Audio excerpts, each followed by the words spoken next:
তো আজকে আমি তোমাদের কিছু কথা বলবো, কথাগুলো মনোযোগ দিয়ে শুনবে, কথাগুলো কাজে লাগবে তোমাদের। একটা বিষয় খেয়াল করো, এই যে আমরা ফ্রি ফায়ারের মধ্যে এত এত ডায়মন্ড টপ আপ করি, এগুলো কি কাজে আসে? কোনো লাভ আছে? না পারো ধরতে, না পারো ছুতে। ফ্রিতে যা আসে তাই না, এত টপ আপ করার কি দরকার? না আমি তোমাকে বলি না তুমি টপ আপ করো না, বাট তুমি টপ আপ করো। তোমার লিমিট আছে, তুমি টপ আপ করো, বাট লিমিট অনুযায়ী টপ আপ করো। লিমিট ক্রস করানো যাবে না তো, কারণ তোমার কাছে টাকা না থাকলে তুমি টাকা ধার করে নিয়ে আসা হলেও তুমি টপ আপ করো। এই লিজেন্ডারি বান্ডিল আসছে, এই বান্ডিলটা আমাকে যেভাবেই হোক না কেন বের করতেই হবে। কেন ভাই, কোনো দরকার আছে? কেন এই বান্ডিল না হলে কি আমার চলবে না? কেন আমার এই গান স্ক্রিন না হলে চলবে না?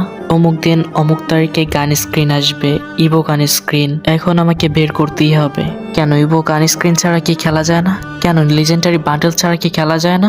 অবশ্যই যায়। খেলতে গেলে ইভো বান্ডেল, ইভো গান স্ক্রিনের প্রয়োজন হয় না, শুধু প্রয়োজন হয় নিজের স্কিল ডেভেলপ করো, কাজে দিবে। তোমার legendary bundle, evo gun screen এগুলো কোনো কাজেই দিবে না। আচ্ছা ধরো তোমার আইডিতে শুরু থেকে শেষ পর্যন্ত সব কিছুই আছে, কিন্তু তুমি খেলা পারো না, তাহলে এই কালেকশন দিয়ে কি লাভ হলো বলো? আর অন্যদিকে একটা প্লেয়ারের কাছে লিজেন্ডারি গান স্ক্রিন, লিজেন্ডারি বান্ডেল কিছুই নেই, শুধু তার কাছে আছে নিজের স্কিল। আচ্ছা তোমাদেরকে আমি একটা প্রশ্ন করি, সেটা হলো তোমার কাছে আছে স্কিল আর আমার কাছে আছে কালেকশন। এখন তুমি নিজে ডিসাইড করে বলো, তুমি বড় না আমি বড়? অবশ্যই তুমি বড়, কারণ তোমার কাছে আছে স্কিল আর আমার কাছে আছে কালেকশন। মানুষ কালেকশন দেখবে না, দেখবে স্কিল। তোমাদের সোজা বাংলায় বুঝিয়ে দেই। এখন ধরো তোমার কাছে স্কিল আছে, তোমাকে যদি কেউ বলে যে এই সালা কাস্টম খেলবো, এখন তুমি ওর সাথে কাস্টমটা খেলেও ফেলছো এবং কি জিতেও গেছো। এখন তোমাকে যে ওই যে শালা বলছে, এখন তোমার গ্রুপে আসতেও লজ্জা পাবে, আসতে চাইবে না। আর যদিও আসে তারপরে তোমাকে বলবে যে তুমি ভালো খেলছো, তোমার গেম প্লে আছে, তোমার ভালো মুভমেন্ট আছে, তোমার অ্যাকিউরেসি ভালো। এখন তোমাকে যে শালা বলে ডেকেছে সে তোমাকে দুলাভাই বলে ডেকে যাবে।